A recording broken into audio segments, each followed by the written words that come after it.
Калмыцкие студенты узнали о предпринимательстве в рамках интеллектуальной игры «Что, где, почем», организованной Центром «Мой бизнес». Спикерами выступили предприниматели региона, которые поделились с участниками опытом по ведению бизнеса, рассказали о том, как удержаться в условиях жесткой конкуренции на плаву, а также какие ошибки не стоит совершать. В формате игры ребята разобрали различные ситуации, узнали о возможностях построения бизнеса, а также ответили на блиц-вопросы. Те навыки, которые они сегодня приобретут, я уверен, им очень пригодятся в скором будущем. Игра как раз-таки призвана для того, чтобы уберечь начинающих предпринимателей от ключевых типовых ошибок, стартапов. Поэтому у нас все предприниматели обучаются самостоятельно, и вот с помощью таких вот площадок, как Центр «Мой бизнес», и получают первичные необходимые навыки. Дети, очень многие хотят, особенно сейчас, в наше время, заниматься своим бизнесом.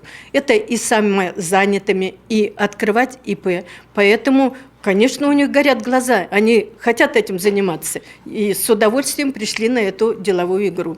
Реалии сегодняшнего времени показывают, что молодежь стремится зарабатывать очень быстро, при этом никто не задумывается о необходимости получения навыков и знаний. Такой формат мероприятия позволит сформировать сообщество молодых, активных людей, которые в будущем смогут попробовать себя в предпринимательстве, говорят специалисты.